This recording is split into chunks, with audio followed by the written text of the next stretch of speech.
Booklovers, and welcome back or welcome to Nat Cat's Bookish Cafe. Today I am here to do the book recommendation tag.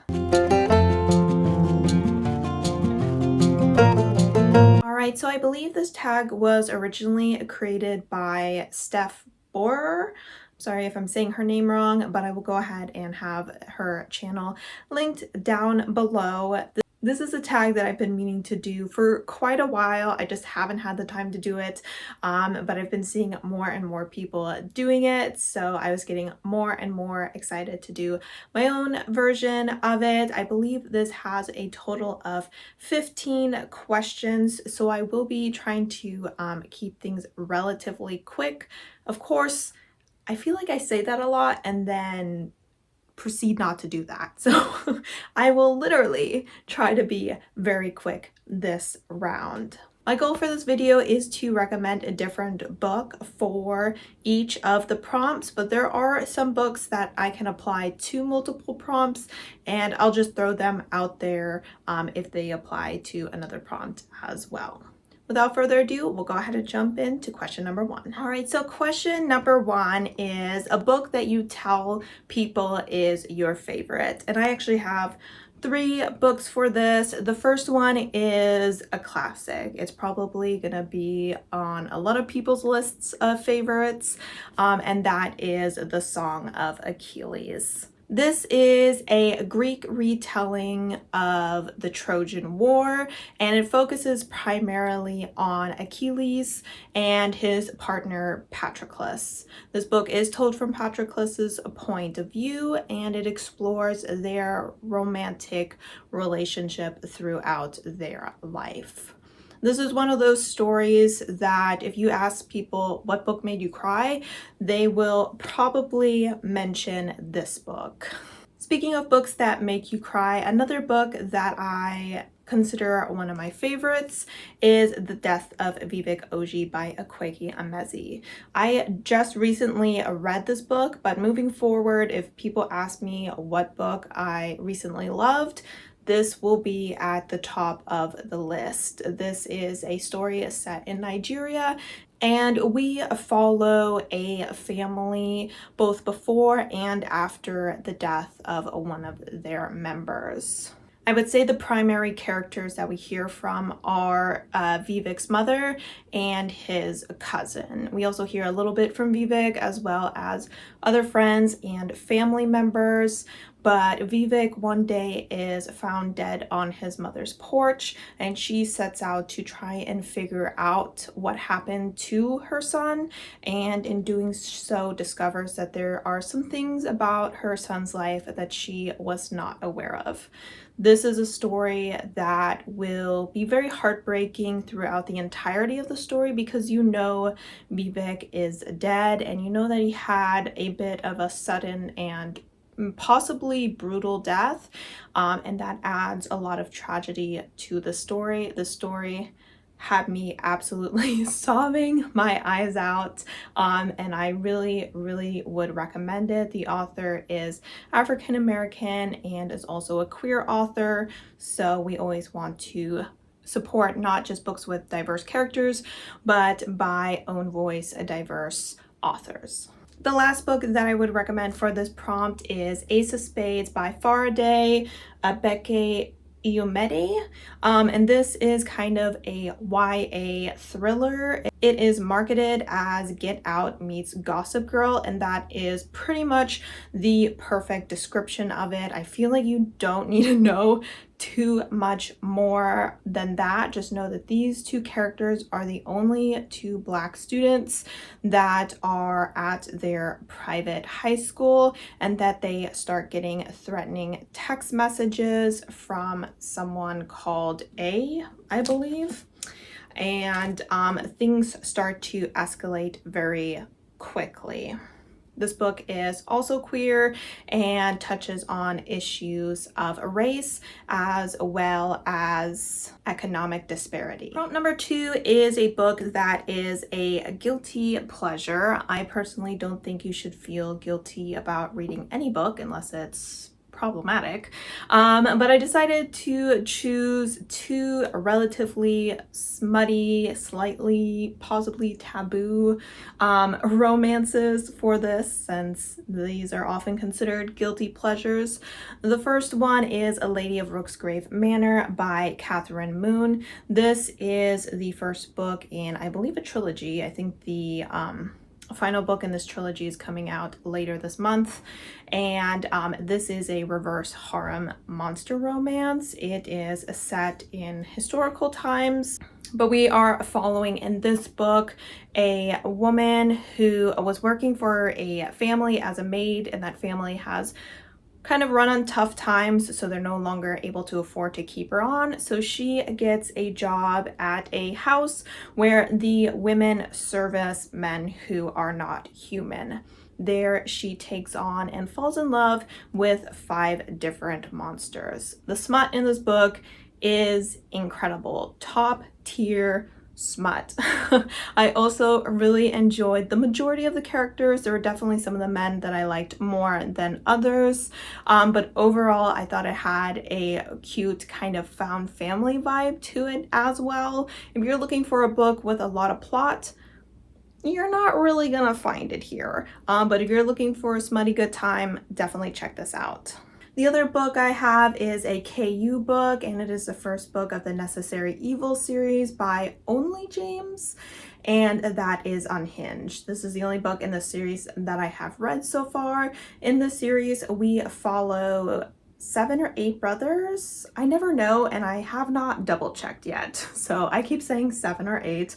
And all of them have been adopted by an eccentric billionaire. This eccentric billionaire found these boys who were diagnosed as sociopaths or psychopaths and adopted them and raised them to be more vigilante than serial killer. And the series follows each of the individual brothers as they develop a romance. One thing to keep in mind with this series is that it's not really love. These people are not capable of love, but they are very capable of obsession, and it just makes it such a good read. The whole entire time I was reading this, I was just having a wonderful time. I just loved how well unhinged it was. I thought that the smut aspects were really good. I thought it had enough plot to keep me entertained and to move the story forward, and I actually really enjoyed the characters and their interactions. And based off where that story ended,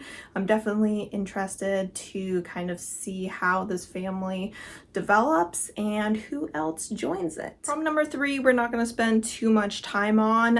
It's a hyped book that you did not like. I obviously have a few of these, but I decided to go for one that I figured would be relatively controversial. And this is one of those books where a lot of people kind of say that it's the book that got them into reading. They read this book, they loved it so much, and now they are an avid reader. And I just could not get into it, and that is The Book Thief by Marcus Zusak.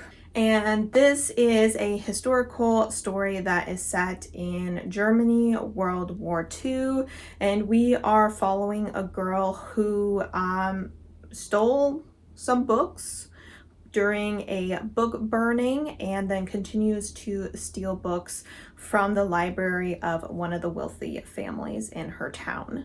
This book is technically told from the point of view of death. Do I think that the author took full advantage of that narrator? Absolutely not. There is so much that you could do with this narrator in a time of war that it was kind of wasted on following this very boring girl. I felt like stealing books wasn't that big of a part of the story either.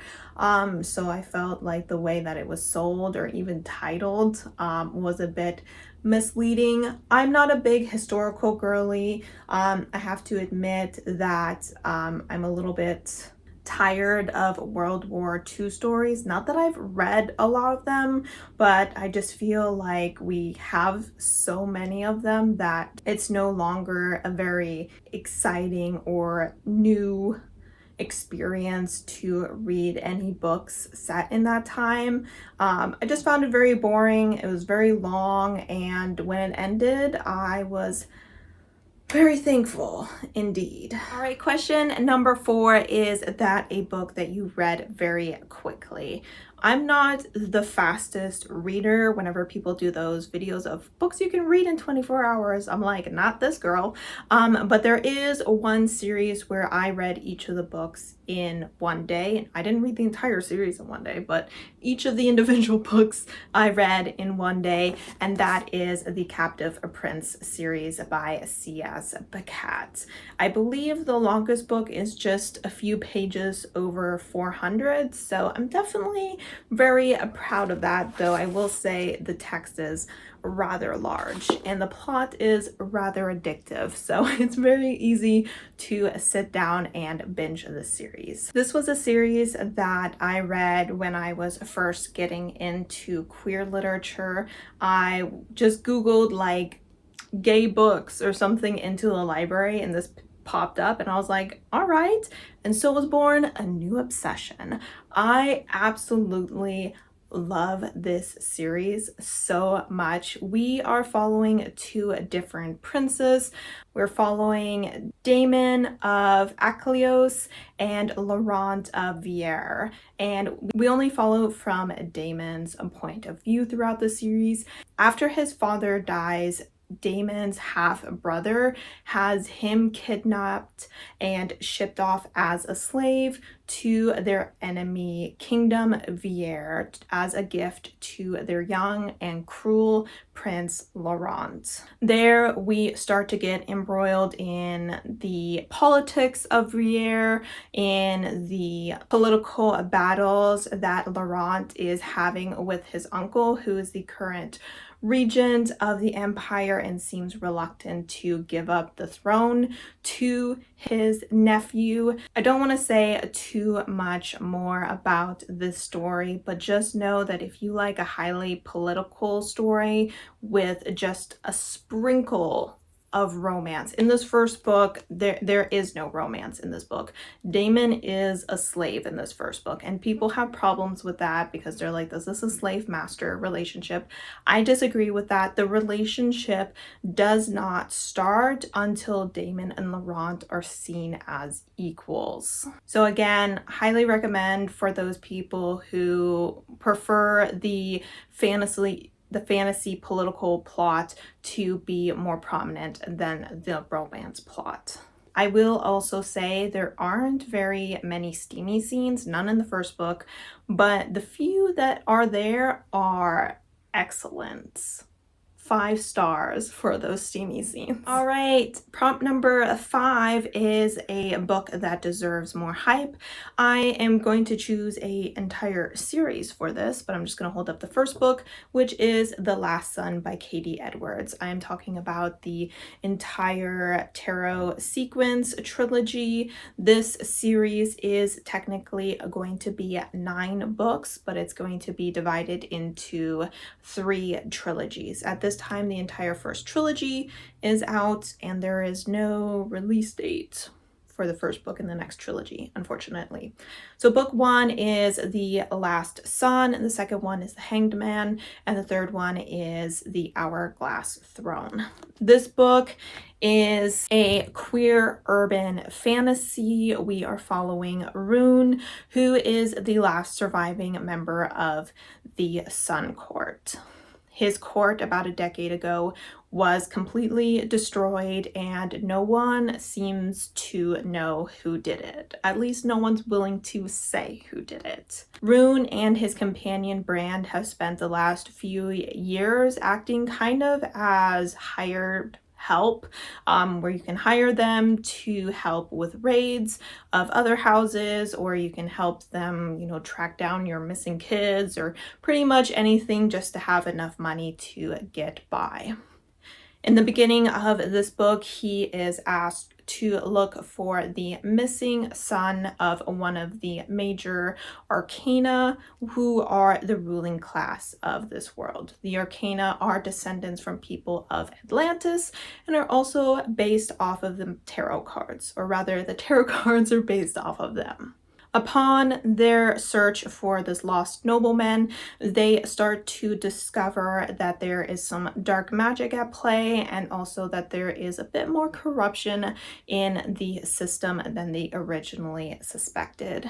If you are looking for a series that has a really interesting and well-developed magic system, I think you would really enjoy this book. I think the world building is really well done. It also has excellent found family vibes in it. It has a good sense of humor, and it also has some darker themes. At times the series can get surprisingly dark, so do check trigger warnings, especially in relation to like sexual assault. All right, prompt number 6 was a book that's turning into a TV show or movie. Now I don't know one that's turning into a TV show or movie, but I do have 2 that already have TV shows or a movie out for them. The first one is Heaven Official Blessing by Mo Shang Tong Shui. And this is a queer story that is translated from Mandarin. I believe there are multiple versions of this story, as well as a couple of the other stories that this author has written. Like there's animes, there's graphic novels, and there's live actions. So there's plenty of content for this series out here. We are following Shilon, who is a god. He ascended to heaven at the age of 17 after he was prince of his nation and was considered just such a wonderful guy. However, after he tries to assist his kingdom during a time of plague and war and ends up making everything worse, he falls from heaven and becomes a god of misfortune. He then manages to ascend again, beats a bunch of people up, and falls once again. And at the beginning of this series, we follow him on his 3rd ascension, and he's now just trying to live a quiet life in his shrine and going out and fighting ghosts that are causing trouble for the locals. Along the way, he meets Long Song. I hope I'm saying their names right. I'm going off memory here. And he seems to be a ghost king. One of the highest levels of ghosts, you know, the ones that make even the gods nervous. However, Long Song seems incredibly devoted to Shilon and just kind of follows him like a puppy, or rather a guard dog, on his adventures. So I wouldn't consider this fully a romance. At this point in the story, I've only read the first 2. There isn't a lot of romance to the story. Based off the cover of book 4, I think that's going to change. The other book that I want to mention is Annihilation by Jeff Vandermeer. This is a sci-fi horror, and there is a movie version of this. I will say that the movie is incredibly different from the book. I watched the movie first and then read the book, and I was reading the book and I was like, what the heck is going on? I'm pretty sure even if I hadn't watched the movie first, I would still be asking that because it's a crazy book. But in this book, we are following a group of women. They are all scientists, and they are going into what is known as, I believe, Area X. And it's kind of this bubbled area where they have sent in multiple teams, I think 12 or 11 other teams, and have never heard from them again, other than the last team, which came back and quickly all the members died of cancer. So these women are going in here hoping that them being women is different than all the other men that they've been sending. And we just follow them as they explore this land and notice a lot of weird things happening there. I'm not going to say anything else about it because it's one of those books where the less you know, the more fun it is to go into it. This is one of my favorite movies. I'm not a big horror girly, but I do enjoy nature horror, and I thought the imagery in this movie was really beautiful. So if you've read this book but haven't watched the movie yet, definitely check it out, and vice versa. All right, halfway there. Prompt number 7 is the book that you have read the most.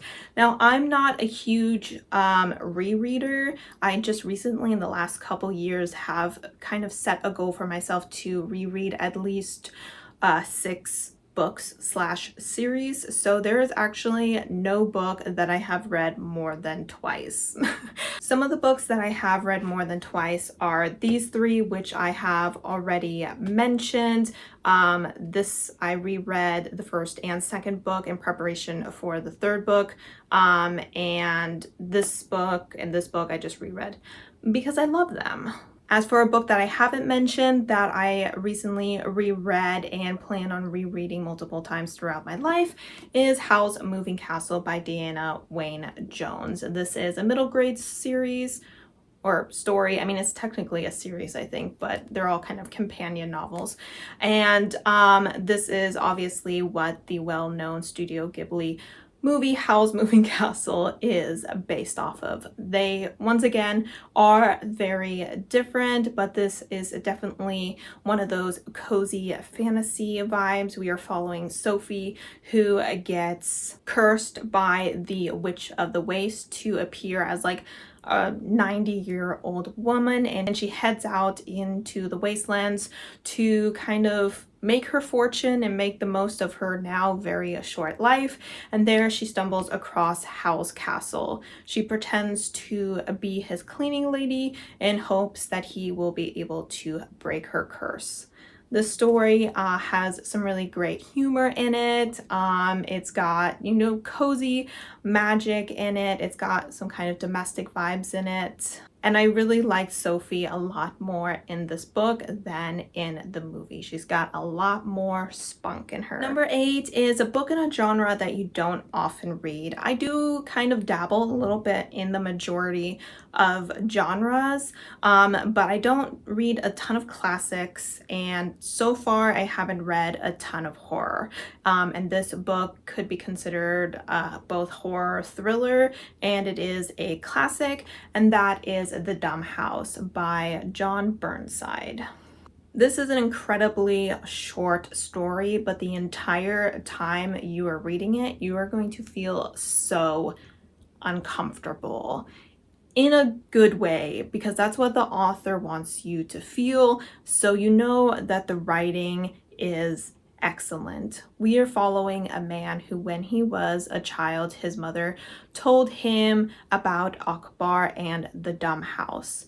Akbar and his men were arguing about if language was inherently learned or if it's something that needs to be taught. So he set up a house where they put a bunch of children, a bunch of infants, and had them raised by mutes to see what would happen. Now, this boy kind of wonders what the outcome of that experiment was, and so when he has twins, a little girl and a little boy, he locks them in the basement and doesn't let them interact with anyone but him, and I believe he's always wearing a mask, and he doesn't talk to them or anything like that. They start to develop a musical language that only the two of them understand, and when he realizes that the experiment is a failure in his opinion, he kills them. That is not a spoiler. You find out on the first page that the experiment fails in his opinion, and that he has killed his children and is now trying to set out to find more subjects for his experiment. The majority of this story follows him in his childhood, where he had a very unusual and unhealthy relationship with his mother, and then it goes into kind of how he acquires someone to have his children, and then a little bit of what happens after the experiment. In this book, you are following the point of view of someone who is very mentally disturbed, someone who is probably a sociopath. There is a ton of trigger warnings in here, any trigger warning you can think of: sexual abuse, abuse of children, abuse and torture of animals, death, as well as sexual assault of women who are mentally handicapped. So there's a lot going in here, so it's definitely not a book that I easily recommend, but it is a very impactful read, and if you think you can handle it, I definitely think it's worth checking out. All right, moving on to happier things. Question 9 is a book that is well worth the hype. First, I just want to throw out that I believe The Death of youve is a relatively well-beloved book, and it definitely deserves all the love that it receives. But the new book that I chose for this is Radiance by Grace Draven. I feel like any time you look up kind of like romance fantasy or fantasy romance or romantasy or whatever they're calling it nowadays, that I should check out, this book is on the list. It's on my list of fantasy recommendations, and you can check out all my other recommendations up here as well. But this is a friends to lovers situation, and I think it kind of proves that even though everyone says enemies to lovers is their favorite, at the end of the day, when done really well, I feel like you just can't beat a good friends to lovers situation. I don't know if it's the ace in me, but just having a couple's relationship that's built on friendship, rather than like instant lust kind of situation, just works a lot better for me. Don't get me wrong, I love a good enemies to lovers situation, but this is one of my favorite couples. In this book, we are following Ildiko, who is the niece of the king, as well as Brishan, I believe is his name, and he is the second son to the Kai King. Both of them are seen as kind of unnecessary. She's the niece of the king and therefore has, you know, no right to the throne, and he is the second son who has a brother who has like a crap ton of kids, so he's never going to see the throne either. However, the two kingdoms, in hopes of avoiding war with the third kingdom, want an alliance, and so the two of them are married. The Kai and the humans are very different. If you look at the cover, he kind of looks a bit like a monster. He's gray, he has completely black eyes, sharp teeth, sharp claws, and the humans find the Kai very disgusting, and the Kai find the humans very repulsive as well. So the two of them, when they get married, they're like, oh my God, you're so ugly. But personality-wise, they get along excellently. And so they're more than happy to get married and set off to their new home in the Kai Kingdom. And there we kind of learn as Ildiko kind of gets settled and learns about the Kai politics and how she is going to be a lady of the house in a world where people kind of look down at her or are disgusted by her because she's a human. I gave the first two books in this series 5 stars. I thought that the relationship building in this first book was excellent, and I thought that the plot that continued into book 2 was very interesting and exciting. So if you've been considering reading this book, consider this your push to do so. All right, so I think the lighting changed a little. I turned my light on. I'm filming in the evening, so the sun's starting to go down and it's getting a little dark. But we are on question 10, and this is a book you recommend anytime someone asks for a recommendation. Such a broad question is hard to answer. I mean, you know, what age group are we talking about? What genre? Are there certain trigger warnings that we need to avoid?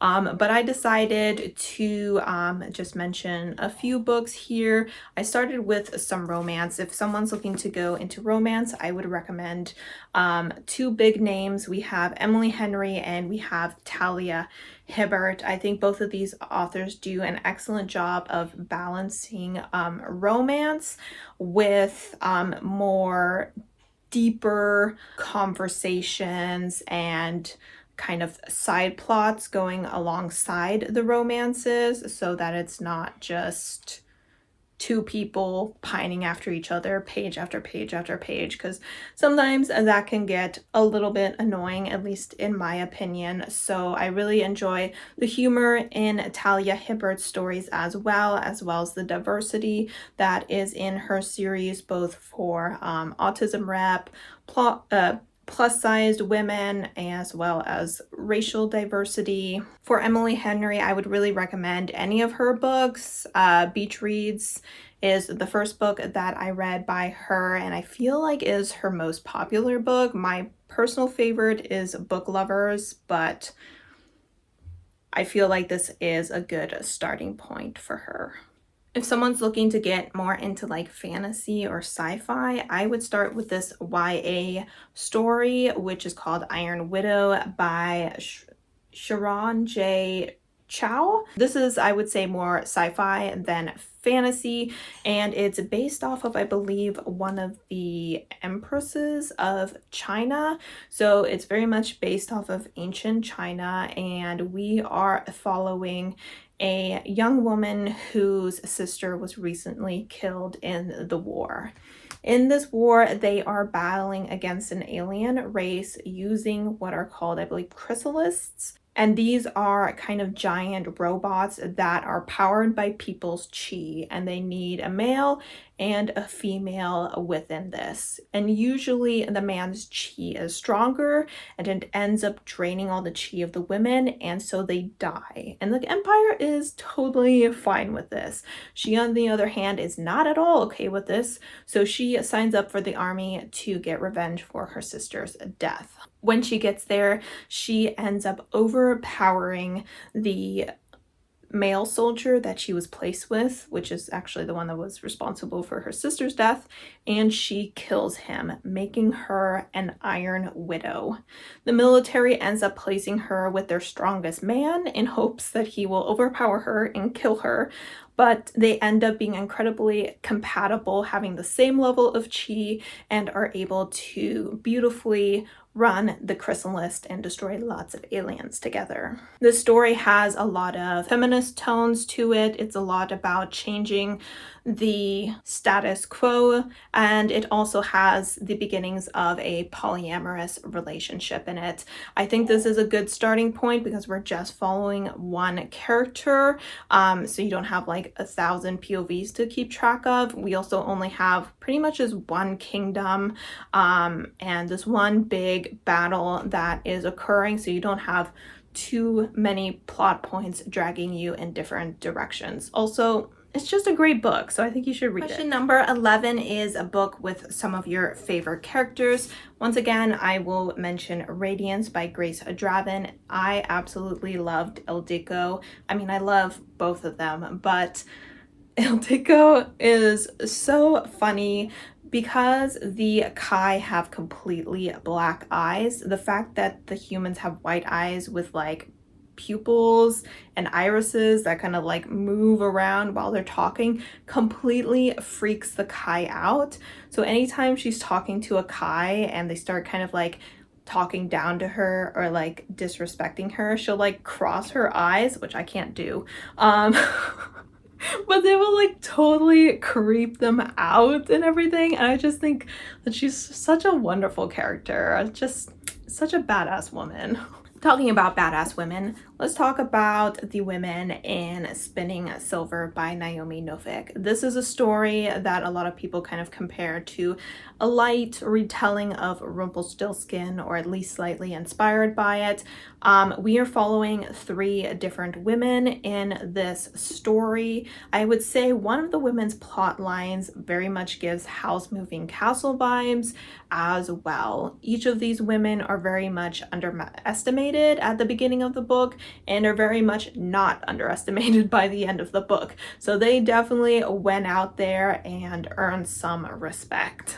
One of the main points of view we are following is of a woman who is the daughter of a moneylender, but her father is not very good at this business. He doesn't go to collect the debts that are owed to them, and so they live in poverty. After her, I believe, mother gets sick, she decides, you know what, that's enough. I'm gonna go out and I'm gonna get our money. And so she becomes the girl who's known for turning silver into gold. This catches the attention of a Stark king whose kingdom is in desperate need of gold. So he kind of drags her away as his bride and starts having her touch silver so that it turns to gold. On the other hand, we are following a girl who has two younger brothers, and she had actually worked for the money lender. So when her boss is kidnapped, I believe she goes off in search for her. I have to admit I don't remember too much about her plot line, but she's still a wonderful character. The third girl is from a wealthy family, and she ends up being married to the Tsar, I believe, or is it a sultan? I can't remember. But this prince seems to be possessed by a fire demon, and so she has that to contend with. So lots of interesting things going on here, and in the end they all tie together, and all of these women work together to save those that they care about. All right, so question number 12 is a world that you wish you could live in. I have two options for this. The first one is A Long Way to a Small Angry Planet by Becky Chambers. I love her characters, and I also really enjoy the worlds that she builds. I feel like they are just so much more socially advanced than us humans are, and it would just be such a relaxing experience to be amongst those people. I really enjoyed all the characters that lived on the Wayfarer, who are the main characters of this story. I have to admit, at this point, I don't even really remember the plot of the book. I just remember the characters. I believe they are responsible for punching wormholes throughout the universe to allow other people to travel more quickly through space, and we just kind of follow them as they do their job and interact with one another, as well as explore some different parts of the universe. So a fun time full of fun people. The second book that I have is The House in the Cerulean Sea by T.J. Klune. In this book, we are following Linus, and he is a social worker who specializes in orphanages that have magical children living in them. In this book, he is sent to a very special orphanage where those children are supposedly more dangerous than all the others, and he's supposed to decide if these children need to be eliminated, if the orphanage needs to be shut down, or if things are going okay there. While he is there, he starts to really fall in love with these children, as well as the headmaster, and starts to kind of question the way that his organization does things. I myself am interested in being a social worker, so living in a world where we get to work with magical children as well would be a lot of fun. Question number 13 is a book you thought you would hate but ended up really liking, and I have to put Little Thieves by Margaret Owen on this. I had zero intention of reading this book, but I started just hearing more and more good things about it, and then ended up selecting it for a annual challenge of mine where I read 12 books that other people recommend. And boy, am I glad that I did so, because I had so much fun with the story. We are following a young girl who is the servant of is she a princess? I'm just going to call her a princess. She's probably not, but she is a servant of a princess, and one day she ends up taking the place of this princess using, I believe, magical beads so that she looks like the princess, and she kind of takes her place. She uses her position as the princess to steal from under the noses of the other wealthy people in this country. This comes to bite her in the butt when she steals a coin that one of the kind of spirits of the forest or gods of the forest had given one of the wealthy families, and this god states that if she does not return everything that she has stolen, she will turn into what she desires most, which is gems. I have to admit, in the beginning, I didn't love her character, but by the end, I absolutely loved her. She was very much someone who was just used to doing everything by herself and really struggled to let other people in. But by the end of the book, she definitely started to see the upside of having allies and not just doing everything by yourself. I really liked the magical element of this. I really enjoyed the smidge of romance that was present in here. Both of the characters were definitely giving off like they were somewhere on the ace spectrum, so I really liked that aspect. And overall, it was just more than I imagined it could be, and I am now very excited to get to book number 2. All right, guys, second to last question. We are almost there, and this question is a book that has made you cry. I just want to throw these two up here. If you want your heart to be trampled to smithereens, I highly suggest both of these books. They made me sob so much. It's almost embarrassing. But yes, these books will definitely make you cry. But another one that I want to recommend that I haven't talked about yet is actually the last in a series. So you'll have to read the entire series to get your heart broken, but it's worth it. And that is Jade Legacy by Fonda Lee. This book hurt me, and I take it personally. I mean, who gave Fonda Lee the rights? I mean, there were 2 situations where she made me cry, and I was completely taken off guard both times, which was very rude of her.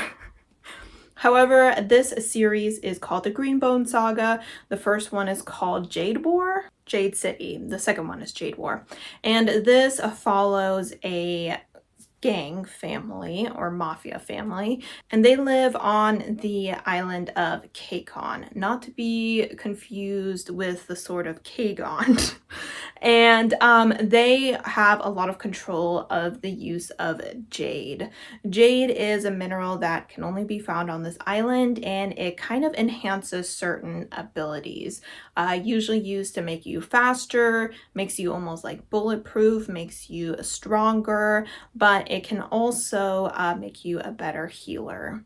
The Greenbone clan has been at war with the Mountain clan for some time over access to resources, whether it's jade or members or land. This book has excellent world building. If you're looking for a series with really good world building, you're gonna find it here.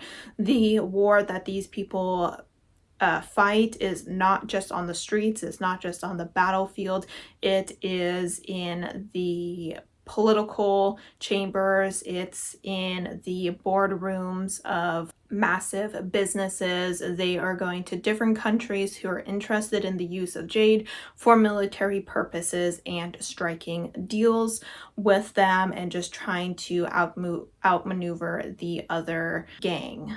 So this story doesn't have the most likable characters at times.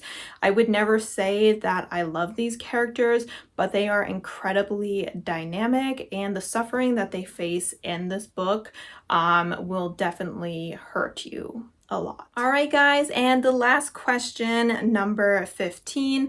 This is a book you could read for the first time again. I have 2 options for this. The first one is Ace of Spades, because this is kind of a thriller situation. I know I want to reread this, but it's just not going to be as impactful as the first time. I really didn't know where this story was going, and it had me so nervous the entire time. I absolutely did not want to put it down, and there were so many twists that had me reeling, and the ending, I thought it was a really impactful ending, and I would like to experience that again for the first time. Talking about endings that I want to experience again for the first time, the other book that I want to mention is Iron Widow. This ending, to this day, I have not recovered. It was one of those situations where I kind of wondered if the author was gonna do that, but then I was like, no, I mean, they wouldn't do that. That's too crazy. But it's not too crazy. And they did it. And obviously those are books that I've already mentioned. So a new book that I want to add to this is the first TJ Klune book I ever read, Into This River I Drowned. This was my introduction to TJ Klune. I probably did something similar like what I did with The Captive Prince, where I typed into the library like gay books. And I just remember reading this book. I was on a trip to DC with my family, and I would just like sneak away every once in a while, being the introvert that I am, to recharge my batteries and just sit in my little tiny cozy room and just devour this story. In this book, we follow Benji, and he recently lost his father in a car accident, and he and his father were so close. His father was his best friend, and he has not recovered from the death of his father at all. His life has kind of come to a standstill. He's working at his father's gas station, and lives with his mother and his aunts, and just doesn't really have much will to do much else with his life. One day when he goes to the place where his father died, he sees something fall from the sky, and it ends up being his town's guardian angel. This angel's name is Khalil, and he has come down to be with Benji and to kind of help him overcome his grief. Obviously, there is a relationship between the two of these, and I just had such a wonderful time with these two characters. Khalil is a very interesting character. He has been living on high all by himself. He's never interacted with any of his heavenly siblings. He's never interacted with his father, who is God,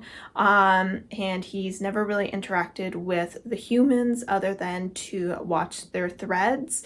And if their thread, I think, goes red or something, he goes and tries to protect them if he can. Obviously, he is feeling some guilt revolving around Benji's father, and his inability to protect him. This book also has a mystery aspect to it when they find out that Benji's father's death may not quite have been a accident. If you're a fan of TJ Klune and haven't read any of his backlog stuff yet, I definitely suggest you do so. I will state that this book was, I guess, supposed to be kind of a prequel to another series that he wrote.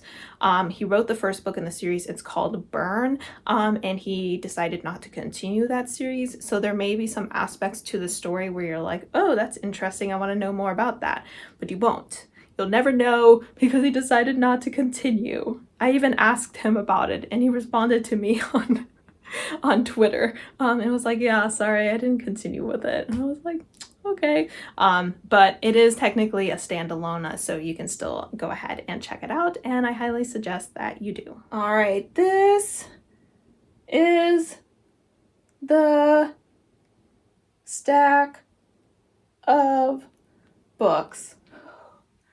I did it without them falling. Oh my gosh. Whew. Need to go to the gym a little bit more. But these are all the books that I am recommending based off this tag. I'm not going to tag anyone because I feel like it's been going around a little bit. But if you haven't done it, consider yourself tagged and let me know so that I can watch it. If you don't have a YouTube channel and you want to do it anyway, let me know your answers down below in the comments. I would love to read them. As always, thank you so much for supporting my channel by watching my videos, and I hope to see you next time. Bye! No waving this time.